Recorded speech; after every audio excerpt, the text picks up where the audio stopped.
Okay, so the epoxy resin's a lot harder to, well, it's not a lot, but it's harder to come by in terms of where you find it. Back in the old days, I used to have to go to these maritime places where they were selling boats and things. They actually use it quite often on boats for boat repair and things.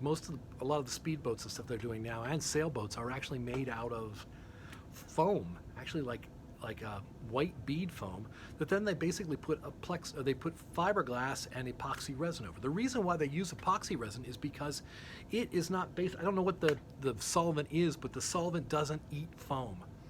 Essentially, if you, like I was talking about, we're going to actually do foam forms for these things, but we're going to have to protect them by putting plastic bags over them and actually tin foil over them so that they don't get eaten by the acetone in the polyurethane resin. In using epoxy resin, if you actually carved a statue out of blue foam or something like that, and you wanted to give it a little bit, you wanted to have a nice coating on it, or you wanted to add some strength to it, you could actually lay in little pieces of fiberglass in places that are going to be scary breakable, and actually use epoxy resin on it because it doesn't eat it. It actually coats it pretty well. And so that's what I often will do with this. So this stuff is using, so trying to find that. I'm also finding for me in Ohio, I've got a fine woodworking store up in Columbus called Woodworks that carries the whole line of this stuff, because I guess there are people, they actually had a display where they were making their own boats. It's a good way to seal your wooden boats and things like that. So it basically works exactly like the polyurethane resin does, okay, in terms of making it work.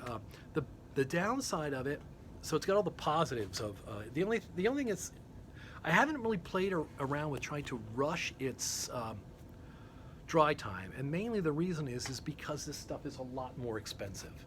I'm looking at, for these two things, about a quart and a half, we're looking at over $100, about $105 right now for the combination of these two things. And I'll actually use a filler in that too, which is actually like a powder that goes into it, so it actually thickens it up. So really easy to pump, get your stuff, your mixture, just basically pumping away and away you go. But it is, it's a lot more expensive. So we kind of choose it. The thing that's great about it though is it's a lot less toxic. You don't have to actually use the hood. You could actually do it out in your shop somewhere. It doesn't set up as fast. I haven't played around too much with trying to add extra hardener to it because it's so expensive. I don't want to mess with it. So what I found the big problem with that is it's going to all run off though. It takes so long for it to set up. Usually it takes about an hour or so for it to set in a way that it's not moving anymore. And what will happen is you end up having $5 of goo that's basically dropped onto your your paper underneath it. So what I found is that what you normally will do is I'll actually add some thickener to it, so it makes it so it's this filler basically makes it so it doesn't flow off so much. And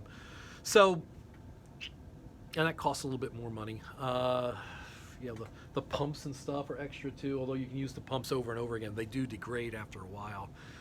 They usually hang in pretty well for me for maybe 3 or 4 changes over to the thing. And it also depends on how abused they are used. And we have a lot of students, so they get abused a bit.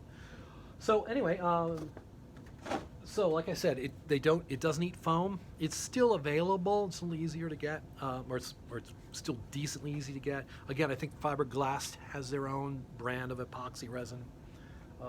And they also, the other thing about Fiberglass is if you have questions, they actually will, they'll fill you in.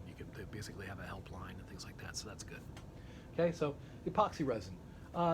Probably, I think it's about 50-50. I encourage my students to use the epoxy resin mainly because I don't want to deal with the toxicity, and everybody's a little scared of the toxicity. I tend to use the polyurethane resin more because I want to get done. So, but if you're going to be using it where it actually hits foam, the Endor speeder that I'm talking about was carved out of foam with plywood on top of it, and the way we attached it was using this resin. You can actually use this resin as glue too, and actually it's kind of cool in that way. And I also sometimes I'll use resins to coat like wood to make it look like steel, because it has a really nice fine surface. When you get a gloss coat on the top of it, your hero coat, like this thing. After I got all finished putting all the little, these are pieces of leather, these are little furniture tacks and stuff like that. After I got all done putting that on, I basically gave another coat of it on there, and you see how nice and shiny and kind of metal-like. And this has actually got lacquer spray paint on it, so I still have ways to go on it. But you know, I got the little the brim has to come on it, and the big thing that sticks out the top. Work on it. Yay! Anyway, epoxy resin. Anything else bad about it? I don't know what the solvent is. That means you're going to be throwing away a lot of chip brushes. I buy my chip brushes in mass from Harbor Freight because they're cheap. I don't even attempt to clean them and just fling them out. Okay. Now we will be sanding this stuff, and essentially, even though this stuff is less toxic than the polyurethane resin, when you're sanding this stuff, even if it's the epoxy resin, you have to really suit up because it's actually the fiberglass floating around in the air and the resin floating around the air that's going to be really bad for your lungs. So no matter what, when you get to sanding this, you're always going to suit up.